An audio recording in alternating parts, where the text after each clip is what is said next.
afran arraa afurguutuuf eeggaa deemnu yoo yaadattan yeroo Habashaan natti kaate waan bira waan ta'eef osoo hin ta'in ani ilma keessan ilma Oromooti waan jee qofaaf yeroo natti duulan dheesseetiin isin dhufe warri Minnesota yeroon dhufe akkuma irraa kanatti bukkaatanii bahuudhaan nu bira dhaabbatta gaafsa wanni waadaa galle jira jibba tuffii diinni Oromoo irraa qabu kana duulan irratti godhame kana cabsuu qaba osoo hin ta'in duula Oromoo irratti godhamu hunda cabsuu qabna.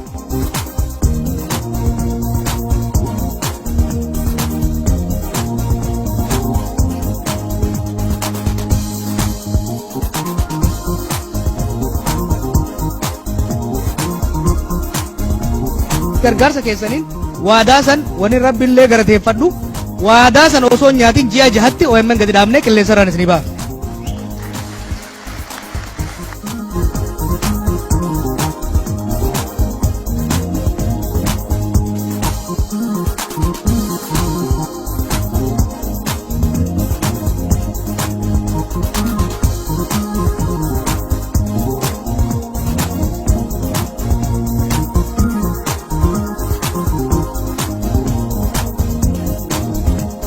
Kan hoggaan jiru tari hoggaa kudhanitti uummata kana dammaisnee bilcheessinee jedhan ture. OMN biteetosu tokko yookiin immoo maarchi tokko eebbiftanii April 25tti fincilli maaster pilaanii dhooye jechuudha.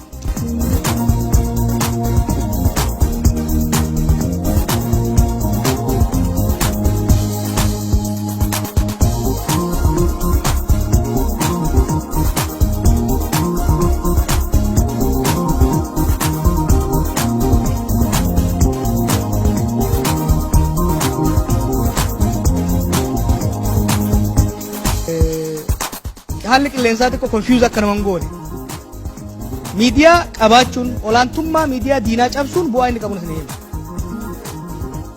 torban lama dura shira guddaatu Oromiyaa irratti hojjetamuuf ka'e dantaa addaa Oromiyaan Finfinnee irraa qabdu ni deebifna jedhanii ka haqa Oromoo fi mirga abbaa biyyummaa Oromoo fi Oromiyaan qabdu duuchuu danda'u wixinee tokko lafa kaa'an wixinee san fuunee icciti san guyyaa sadi qofa OMN irratti irraa mari'anne yoo isaan wallahi billahi nun goone jedhanii kakachuu eegalan jechuudha.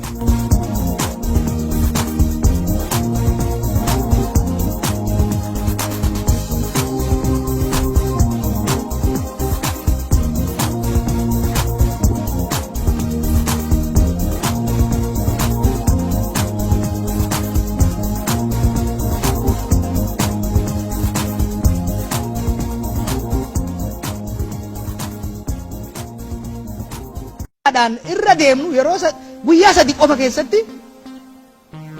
akka waakkatan waanuma dubbatan san akka hancufatufan san osoo isin hin qabbanaa'in akka liqimsan godhuu hin danda'ame jechuudha. This is the power of media.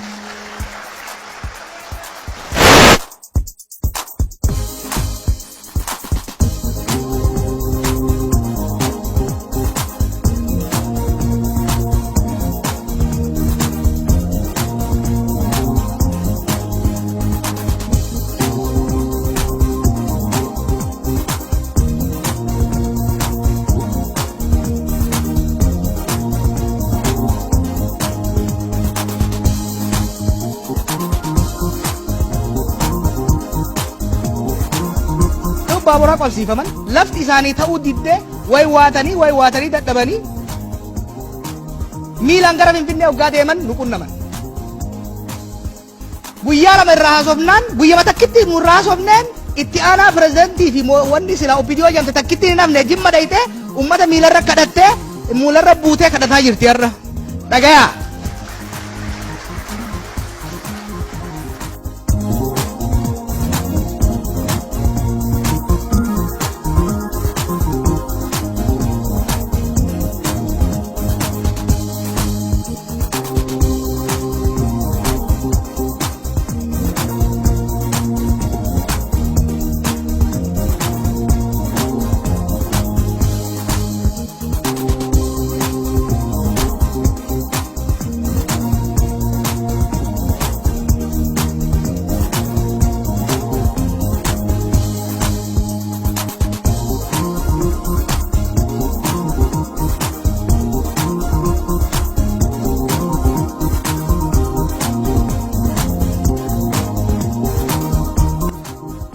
sennu wanni nu senraa gaafannu komiin adda addaa ka'uu danda'a ulaabe komiin nu fudhatu garuu tokko gaafa OMN qilleensarra gaafa OMN oduun guyyaa tokko isiniin dabrin koottaa manaa gabbaasaa dhukkeenarraa kaasa takka gaafa OMN waan oromoo qoqqoodu hojjate koottaa gabbaasaa bishaan misisippitti nanaqa lama gaafa OMN doorsisaa wayyaanee sodaatee arrabni isaa lallaafe gabbaasaati wayyaanee batti dipoortii na godha